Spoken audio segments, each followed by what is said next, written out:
De preparación, de hablar prácticamente de casi todo. Bien, los libros de apego y repartimiento, que es lo que me han encargado hoy, el tema que me han encargado hoy que hablar de él, es una fuente fundamental para el estudio de todo el Reino de Granada, ¿no? Y es una fuente que ha sido muy utilizada desde los años 80. Hubo un grupo de trabajo en la Universidad de Granada, que luego se amplió a la de Málaga, donde se han trabajado muchísimo de los libros de apego y repartimiento. Lo que pasa es que nuestra exarquía, desgraciadamente, no ha contado con demasiado en ese sentido. Hay pocos libros trabajados. Pero creo que más interesante que eso es primero hacer un encuadre de qué estamos hablando, porque veo que hay mucho público que probablemente no tiene mucha idea de dónde vienen y cómo se originan esos libros de apego y repartimiento. Y sobre todo una diferenciación que al público no entendido le resulta muy extraño entre lo que es el libro de repartimiento de Vélez Málaga o el de Málaga y todos los demás. También se incluiría ahí Granada, ¿no? Entonces tenemos que irnos mucho más atrás en el tiempo incluso que los libros de apego y repartimiento. Tenemos que irnos a las vísperas de la conquista del Reino de Granada por parte de las tropas cristianas. Una conquista que se hace en campañas muy duras y que se centra fundamentalmente en asediar y conquistar las grandes ciudades, teniendo en cuenta que los entornos se van a rendir automáticamente una vez que las cabeceras estén rendidas, ¿no? Eso pasa con Vélez Málaga primero y luego pasará con Málaga.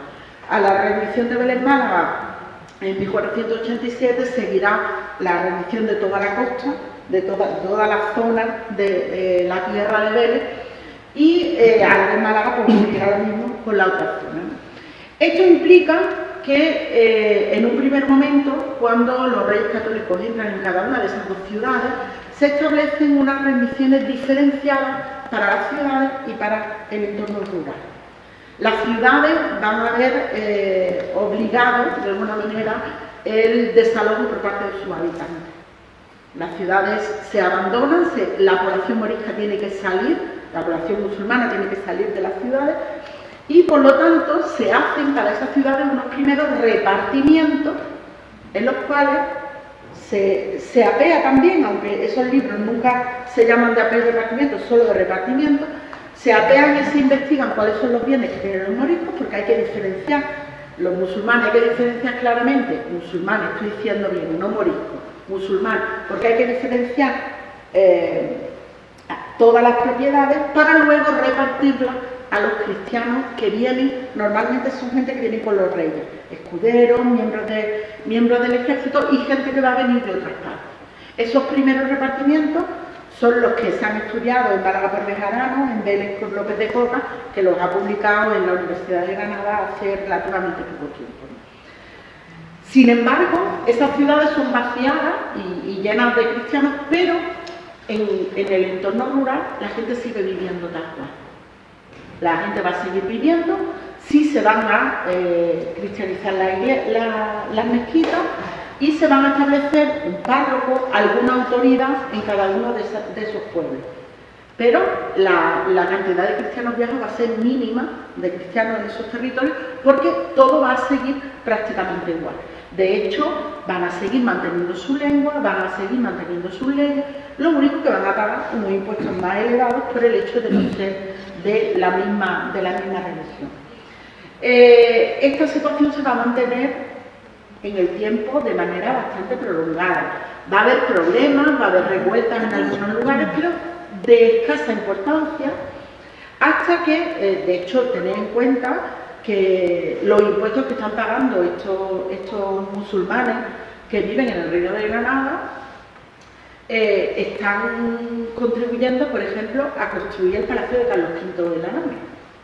Es decir, Carlos V da moratorias a la introducción del castellano, a las leyes, a los cambios de costumbre, a cambio de dinero económicamente, que va a servir para la construcción de ese palacio renacentista en el centro del poder musulmán y del arte musulmán que conservamos, ¿no? Pues ya con la llegada de Felipe II, él va a ser menos dado a esas componendas, por decirlo de alguna manera, que va a llevar Carlos I, y se va a producir un proceso de presión sobre los musulmanes. Ya se había presionado para que se bautizaran antes, pero una cosa era el bautismo, que se hacía de manera colectiva y que no llevaba a cabo cambios en las costumbres.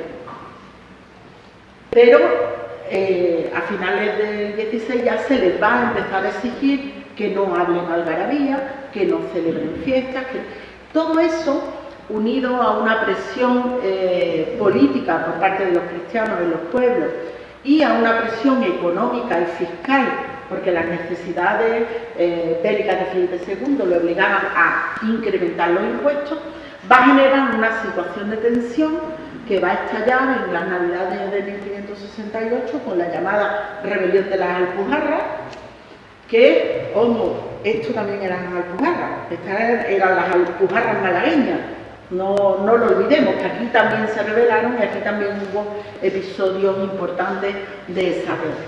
Pues bien, los moriscos van a nombrar un rey, se van a sublevar y, aprovechando su dominio del terreno, van a mantener una guerra de 2 años muy dura, en el cual los cristianos van a sufrir severas pérdidas.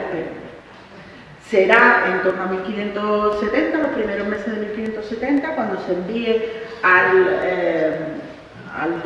hermanastro del rey, al hijo bastardo de Carlos I, don Juan José de Austria, el que después sería el héroe de Lepanto y después gobernador de los Países Bajos, con una dilatada trayectoria militar, al que se envíe con unos tercios y el que consiga finalmente pacificar el territorio. Hemos pacificado el territorio, pero la gente sigue aquí. La causa del conflicto sigue aquí. Es en ese momento en el que se reúne una junta y Felipe II decide, a instancias de sus consejeros, extrañar a los moriscos del Reino de Granada, es decir, expulsarlos de todo lo que es el Reino de Granada y enviarlos a otras partes de Castilla. Pero eso incluye no solo a los moriscos que se han rebelado, sino incluso a los llamados moriscos de paz. Purificación Ruiz estudió cómo la familia que había contribuido a la conquista de Melilla, que eran de Paces y que tenían territorios por la zona de Torrós, fueron extrañados y fueron enviados a Extremadura, igual que todos los demás. Lo cual significa que en 1570 todo este territorio, todo este ámbito rural se va a quedar vacío. Vamos a expulsar a todo el mundo. ¿Dónde los vamos a mandar? A Castilla, a Extremadura, a Aragón, Valencia, a todas partes. Con lo cual, claro, cuando luego en el siglo XVII, en España se conmemore la expulsión de los moriscos de 1609, el Reino de Granada aquí ya no hay moriscos que expulsan. Los expulsan de otras partes, nosotros los hemos expulsado antes. Bien, vaciamos el ámbito rural, pero el ámbito rural es lo que produce los alimentos, es lo que genera los impuestos. Aquí esto hay que solucionarlo de alguna manera. Entonces se plantea desde la corona una repoblación que es totalmente diferente a las repoblaciones que se han ido haciendo, porque pensad que en todo lo que es la conquista de la península por los cristianos hemos ido expulsando musulmanes de sitio y hemos ido repoblando, pero esta del Reino de Granada es específica y es especial porque es dirigida y ejecutada directamente por la corona. Es la corona la que de entrada se hace con todo el territorio, todo esto es mío y ahora yo voy a ver qué hago con ello. Para ello va a nombrar distintas instituciones, tanto en Madrid, la Junta de Población, como en Granada, en la capital del reino, el Consejo de Población, que va a ser el que se ocupe de gestionar y organizar todo este proceso de repoblación. Es decir, hay unas instituciones y unos comisarios que bajan al terreno ya, pero que van a ir controlando desde arriba ese reparto de los territorios. Y hay además otra peculiaridad. Por una parte queremos que la población, queremos que esta zona vuelva a tener población y por otra parte también queremos que esta zona siga dando impuestos y rentas como daba antes. Con lo cual tenemos que tener un equilibrio entre atraer a la gente con rebajas fiscales, por decirlo de alguna manera, o con algún tipo de ventaja, pero por otra parte ser capaces de cobrarle dinero para que esto genere dinero y genere información. Por lo tanto, esta expulsión de los moriscos tiene que traer consigo, primero y previo a todo, un proceso de incautación de bienes. Lo primero que hay que hacer es quitarle los bienes a los moriscos, y eso no es fácil. Siempre hablamos de que confisque, que el Estado, eso no es fácil. Hay que abrir un expediente en el cual se constata que los moriscos son traidores y por lo tanto como traidores pierden sus bienes. Pero ¿y aquellos moriscos que le habían pedido dinero prestado a cristianos o que tenían censo a cristianos? Es decir, todo eso hay que tratarlo.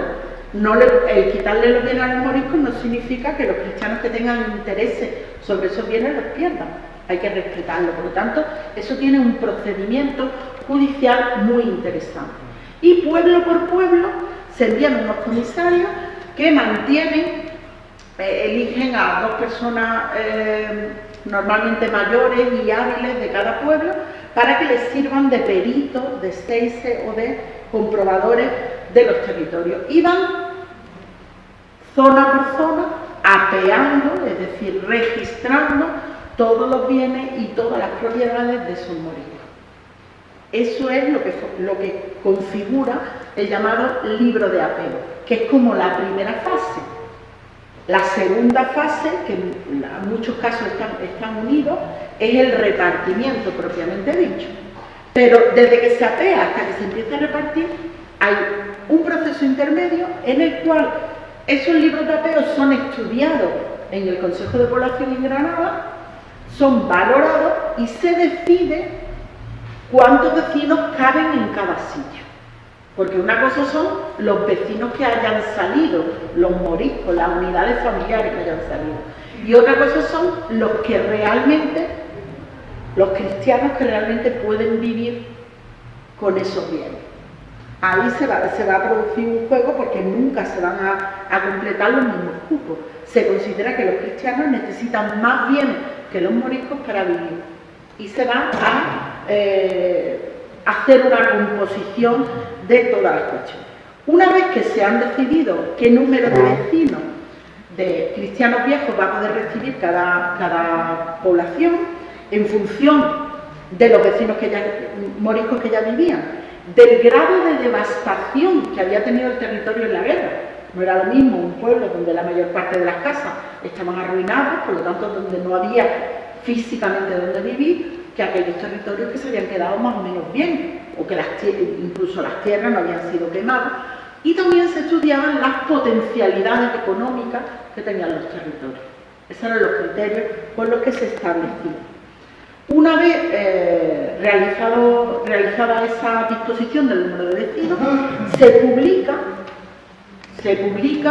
en Castilla la llamada provisión de gracia, que eso se produce ya en 1571, que se llama a todos aquellos cristianos viejos que quieran venirse a vecindar a estas zonas, se les asegura protección real en el viaje, se les asegura que la zona donde se van a asentar va a estar protegida por soldados que no van a tener problemas, que se les van a conceder heredades, tierras suficientes como para mantener a su familia y que además están intactas la red de abastecimiento de riego, es decir, que hay agua, que no va a tener que haber ese trabajo extra para conseguir el agua.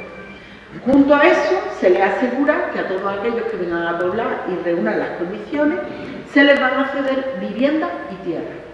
Van a tener que pagar una cantidad anual por las casas y por las tierras se les van a dar los primeros 4 años gratis y luego se negociará el tipo de censo que se le va a dar. Junto a ello hay evidentemente, como no podía ser de otra manera, una serie de exenciones fiscales.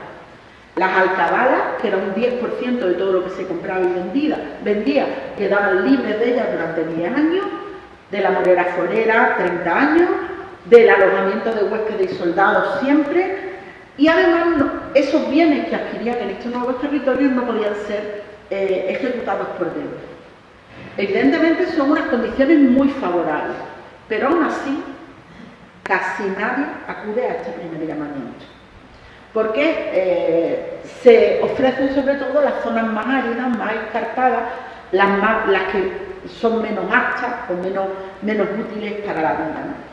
Tendrá que haber una segunda provisión donde ya se amplíen los territorios y donde ya empiece ya a verse un poco la llegada de cristianos viejos.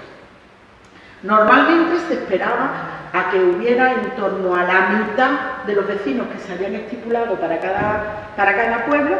Cuando habían llegado ya a la mitad se empezaba a repartir. ¿Cómo se repartía? Se repartía creando lotes, que era lo que ellos llamaban suertes, en las cuales se incluía una morada, es decir, un sitio para vivir, que no tenía por qué ser una vivienda de moriscos, sino que podía ser una, dos o más, en función de los metros y de las habitaciones que tuviera, y se incluían tierras de todas las clases que se hubieran detectado en el pueblo, tanto secano como riego, viñas o incluso arbolados, moreras o morales, olivos, almendras, etc. Se mantenían esas exenciones fiscales, pero de entrada esta sociedad, que teóricamente podía pensarse que era una sociedad igualitaria porque todos recibían más o menos lo mismo, desde el primer momento ya se instaura una diferenciación social, porque hay gente que tiene dos o tres suertes. Es decir, hay gente que ya de entrada llega con esa ventaja, con esa doble suerte o triple suerte. En cada lugar se estipulan dos suertes completas para los eclesiásticos, para un cura y sacristán o para dos curas y un sacristán, pero siempre dos suertes son reservadas para la Iglesia. Por lo tanto, todas estas operaciones se plasmaban, tanto el apeo como después el repartimiento en suerte y la adjudicación de la suerte a cada individuo, se plasmaban en un libro, lo que aquí llamamos libros de apeo y repartimiento, pero que en otras zonas de Granada se llaman libros de población, o libros de población y repartimiento, o libros de hacienda y repartimiento, que normalmente se custodian todos en el Archivo Histórico Provincial de Granada. En el archivo en Granada del Protocolo, en el Histórico Provincial. ¿Por qué allí? Porque se conservaban en la Chancillería. El Consejo de Población estaba anejo a la Chancillería, pero en un determinado momento se desgajaron y fueron al Histórico Provincial. Hay una duda importante, los historiadores no se ponen de acuerdo en cuántas copias había de esos libros, si había 2 o 3 copias.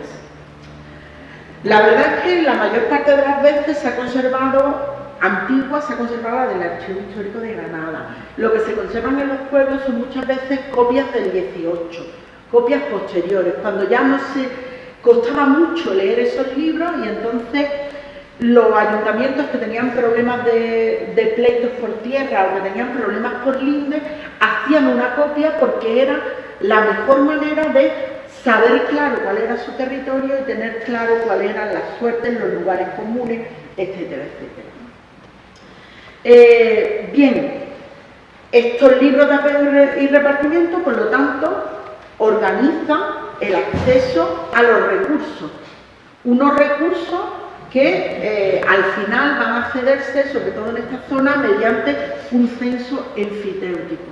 Es decir, un censo perpetuo. Había que pagar una cantidad anual a los consejos de población. Inicialmente de manera individual, pero luego, después de una reforma que va a haber a finales del siglo, los propios consejos, el conjunto de la población, acaban por hacerse responsables de esa cantidad y ya no se paga de manera individual, sino que se paga de manera colectiva. El ayuntamiento paga esa cantidad en bloque por todos los territorios. Unas cantidades que evidentemente van a ir perdiéndose y al final pues van a deparar en lo que conocemos, que cada cual es propietario de sus tierras. Aunque en la época se había diferenciado claramente entre lo que era el dominio directo, que era el que tenía la corona, y el dominio útil, que era lo que tenía el campesino. De hecho, yo siempre cuento la misma historia. Los que somos de Frigiliana y tal, tenemos nuestra escritura de nuestras tierras y tal, pero nuestra escritura pone claramente que las tierras son de la condesa Frigiliana.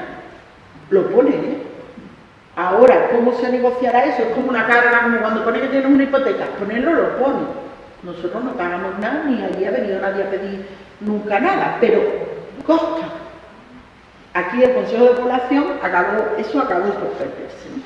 Pues bien, los libros de apego y repartimiento nos permiten, por lo tanto, no solo observar con una lupa y con un detalle tremendamente minucioso cómo era el territorio cuando vivían los musulmanes o los moriscos, cómo era el territorio cuando llegaban los cristianos, los cambios que hay, lo cual es tremendamente útil en unidades territoriales muy pequeñas. El excelente trabajo de Valentín Fernández Camacho sobre el Aymalo, que dio para una tesis doctoral en el que se iban siguiendo los caminos, las fuentes, etc. Pero claro, ese nivel de minuciosidad se pierde cuando hablamos de territorios más grandes. Él fue capaz de hacerlo porque era Aymalo. Si hubiera cogido Canillán, no era capaz de ese nivel de detalle, ¿no? Y también nos permite, que es lo que más nos llama la atención normalmente, conocer de dónde eran los repobladores. A la gente le encanta saber si venían de Reino de Jaén, si venían... Acordaros cuando se decía en la época que las Pujarras, Pampaneira, Capileira eran de gallegos. Y está tremendamente demostrado que no tiene absolutamente nada que ver, que eran de los reinos cercanos los que venían a repoblar, ¿no? Pero nos centramos en ese sortero, en ese que ha recibido la suerte, que tiene que ser obligatoriamente un varón, hombre, casado, importante, de mediana edad, no puede ser ni muy joven, porque son más casquivanos, ni muy mayor, porque no puede trabajar, y también cristianos viejos. Pero detrás de esa idea del varón, sí tiene que estar casado y una mujer. Y la mujer no va a venir a sentarse en su casa.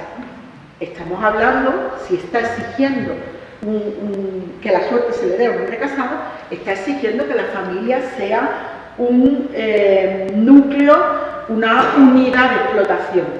Es decir, aquí trabaja el hombre, aquí trabaja la mujer y aquí trabajan todos los niños, todos los hijos que hay. Porque hay que poner esto en marcha, ¿no?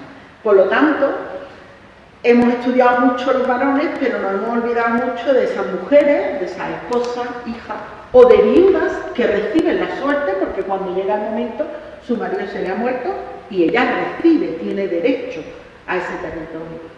Y cómo, pues, en un determinado momento, en esta zona, ser una viuda con suerte, nunca mejor dicho, era una posibilidad de casarse, bien casarse, porque tú ya aportabas ahí tus territorios. Los libros de repartimiento se han usado mucho, pero probablemente tenemos que ir un poco más allá, no vale solo con, que es muy importante, con transcribirlo y editarlo, que es importantísimo, sino que hay que intentar analizarlo y que nos sirvan para de alguna manera historiar el siglo XVI. Los mejores ejemplos en este sentido están aportando, añadiendo a esos libros de repartimiento los protocolos notariales, que nos hablan del movimiento de tierras que hay en esos primeros años y que nos ayudan a ver cómo se configura esa sociedad. Porque no lo olvidemos, son repartimientos que crean una pequeña propiedad, pero son desiguales, no todos los que tienen suerte son iguales, y además jerarquizados. Con lo cual en muy pocos años van a conseguir que se produzcan dentro de los pueblos rápidos procesos de diferenciación social. Todos parten casi del mismo lugar, pero los pocos que están beneficiados van a acabar siendo los ricos del pueblo, los que van a acumular propiedades, los que van a ir obteniendo importancia, ¿no? Por lo tanto, una fuente que todavía tiene mucho recorrido, que todavía necesita mucho que hacer. ¿Qué se ha hecho? ¿Qué se ha hecho con los libros de apego y repartimiento? Pues, por ejemplo, se ha hecho una cosa también muy interesante, que es el estudio de topónimos. Valentín ya lo hacía, pero Miguel Ángel Torres también lo ha hecho, ¿no? Ver cómo se llamaban los distintos, los pagos, los ríos, los montes, y cómo van degenerando, como esos nombres han ido degenerando en la planimetría a lo largo de nuestros días, ¿no? ¿Qué se estudia de la sarquía? Pues no tanto como querríamos. Bravo Caro empezó estudiando algarrobo, el apeo de algarrobo, y luego ya se centró en su tesis doctoral en la tada de Comares, compuesta por Comares, Benamalgo, Sacuta, Almarchal y el Borge. El Borge también tiene ahora una edición de su libro de apeo y repartimiento que ha publicado hace muy poco Rodríguez Alemán y Martínez Enamorado. Clásico también es el estudio sobre Pómpeta de Martín Ruiz. Daimalo lo estudió Valentín Fernández Camacho. Recientemente Sedella, hay una publicación en la Universidad de Bruce Ventañol. Torrox lo ha estudiado Pedro Arroyal y también Martínez Enamorado. Y Arena, donde yo hice un pequeñito trabajo, que también han trabajado Pareja a Pareja y Perdiguero Anaya, y Arenas y Zuela, que recientemente Fernández Camacho y Purificación Ruiz García lo han trabajado. Por lo tanto, quedan muchos pueblos por trabajar, queda mucho trabajo por hacer, y sobre todo tenemos que superar un poco la idea de voy a transcribir el catastro, el apeo, perdón, yo soy más del 18, los catastros, voy a transcribir el apeo y repartimiento de mi pueblo, voy a intentar extraer de ellos todo lo que pueda utilizar para conocer mejor cómo vivían, cómo trabajaban los vecinos de esta sarquía en el siglo XVI. Espero haberos hecho rápidamente un recorrido, más o menos, si hay alguna duda, alguna cuestión, después en la comida, para que siga su ritmo. Muchísimas gracias.